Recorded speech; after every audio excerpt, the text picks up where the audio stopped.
নমস্কার বন্ধুরা, এইমাত্র পাওয়া আবহাওয়া দপ্তরের তরফ থেকে আবহাওয়ার তাজা খবর। ঝলসে যাবে বাংলা, পূর্বাভাস দিল আবহাওয়া দপ্তর। গোটা দক্ষিণবঙ্গ জুড়ে ঝলসে যাবে বাংলার মানুষ, এমন পূর্বাভাস দিচ্ছে আবহাওয়ার রিপোর্ট। আবার উত্তরে রয়েছে ঝড় বৃষ্টির সম্ভাবনা। আবহাওয়া দপ্তর থেকে পাওয়া এই রিপোর্ট আজ কেমন থাকবে রাজ্যের আবহাওয়া, কোন কোন জেলাগুলিতে তাপপ্রবাহের সতর্কতা জারি করা হয়েছে, কয়দিন চলবে এই তাপপ্রবাহ, কবে থেকে বৃষ্টির দেখা মিলতে চলেছে, জানিয়ে দেব সম্পূর্ণ বিস্তারিত ভিডিওটিতে। তাই অবশ্যই ভিডিওটি শেষ পর্যন্ত দেখবেন এবং আপনি আপনার জেলার নাম ভিডিওটির কমেন্ট বক্সে কমেন্ট করে জানাবেন। আপনার জেলায় নতুন কোন খবর বেরিয়ে আসলে আমরা জানিয়ে দেব। একটা ছোট অনুরোধ আপনাদের কাছে, ভিডিওটি একটি লাইক করবেন এবং আপনি চ্যানেলটিতে নতুন হলে চ্যানেলটি সাবস্ক্রাইব করে পাশে থাকা বেল বাটনটি বাজিয়ে দেবেন সবার আগে পরবর্তী খবরগুলি দেখার জন্য। তাহলে চলুন ভিডিওটি শুরু করা যাক। ঝলসে যাচ্ছে বাংলা, আরও দুঃসংবাদ শোনালো আলিপুর আবহাওয়া দপ্তর। এবার দক্ষিণবঙ্গে জারি তাপপ্রবাহের কমলা সতর্কতা। আগামী 3 দিন পর্যন্ত 8টি জেলায় জারি করা হলো কমলা সতর্কতা। দক্ষিণবঙ্গে বাকি 7 জেলায় জারি হলো হলুদ সতর্কতা। সপ্তাহিতে কলকাতাতে রয়েছে তাপপ্রবাহের সতর্কতা। 44 ডিগ্রিতে থাকতে পারে বাঁকুড়ার পানাগড়ের তাপমাত্রা। 43 ডিগ্রিতে পৌঁছাতে পারে মেদিনীপুর, দুর্গাপুর, আসানসোলের পারদ। 40 থেকে 41 ডিগ্রিতে থাকতে পারে আলিপুর, দমদমের তাপমাত্রা। দক্ষিণবঙ্গে 8টি জেলায় আগামী কয়েকদিন তাপপ্রবাহের সতর্কতা জারি করেছে আবহাওয়া দপ্তর।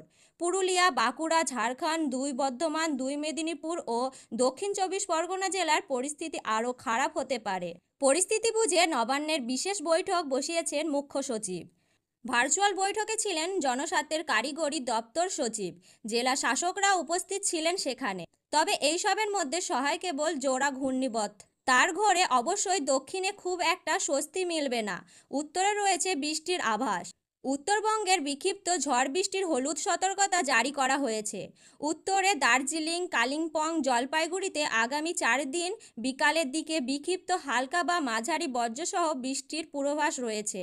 তার সঙ্গে 30 থেকে 40 কিলোমিটার বেগে দমকা ঝড়ো হাওয়া বইতে পারে। যদিও 2 দিনাজপুর, মালদহ আবহাওয়া দপ্তরে শুষ্ক থাকবে। তাপপ্রবাহের কবলে দক্ষিণবঙ্গে একাধিক জেলা। তার ওপরে আপাতত দক্ষিণবঙ্গের বৃষ্টির কোনো পূর্বাভাস নেই বলে জানিয়ে দিল হাওয়া অফিস। আগামী 72 ঘন্টা পশ্চিমের জেলাগুলিতে আবহাওয়া কোনো পরিবর্তন হবে না।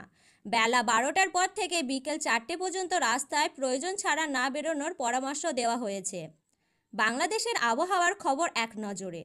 দেশের 13টি জেলার সর্বোচ্চ তাপমাত্রা 40 ডিগ্রি সেলসিয়াস পার হয়ে চলেছে তীব্র তাপপ্রবাহ। এছাড়া বিস্তীর্ণ অঞ্চল জুড়ে বয়েছে মৃদু থেকে মাঝারি তাপপ্রবাহ। তীব্র গরমে খুলনা, ঢাকাসহ দেশের বিভিন্ন অঞ্চলে জনজীবনের স্বাভাবিকতা বিক্ষিপ্ত হয়েছে। মানুষের দুর্ভোগ চরম আকার ধারণ করেছে।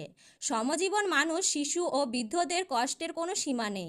এই গরম থেকে সহায় মুক্তি মিলছে না বলে জানিয়েছেন আবহাওয়াবিদরা, বরং আজ গরম আরও বাড়ার আভাস দিচ্ছে তারা। আবহাওয়াবিদ হাফিজুল রহমান জানান, রাজশাহী, পান্না ও টালিং, খুলনা বিভাগের 10টি জেলাসহ মোট 13টি জেলার ওপর দিয়ে তীব্র তাপপ্রবাহ ও চাঁদপুর ও মৌলভীবাজার জেলাসহ ঢাকা ও রাজশাহী বিভাগের অবশিষ্টাংশ ও বরিশাল বিভাগের ওপর দিয়ে মৃদু থেকে মাঝারি ধরনের তাপপ্রবাহ বয়ে যাচ্ছে এবং তা অব্যাহত থাকতে পারে। আজ সন্ধ্যে 6টা থেকে আগামী 24 ঘন্টা আবহাওয়ার পূর্বাভাসে তিনি জানান, কুমিল্লা ও কেশরনগর অঞ্চলসহ মোহাম্মদ সিং ও সিলেট বিভাগের 2-1 জায়গায় অস্বাভাবিকভাবে দমকা বা ঝড়ো হাওয়া সহ বৃষ্টি বা বজ্র সহ বৃষ্টি হতে পারে। এর সঙ্গে কোথাও কোথাও বিক্ষিপ্তভাবে শিলাবৃষ্টি হতে পারে। এছাড়া দেশের অন্যত্র অস্বাভাবিকভাবে আংশিক মেঘলা আকাশসহ আবহাওয়ার প্রধানত শুষ্ক থাকতে পারে। তাপপ্রবাহের সতর্কবার্তা জারি করেছে আবহাওয়া অধিদপ্তর। এতে বলা হয়েছে, দেশের ওপর দিয়ে চলমান তাপপ্রবাহ আজ থেকে পরবর্তী 72 ঘন্টা অব্যাহত থাকতে পারে এবং তাপমাত্রা আরও বাড়তে পারে।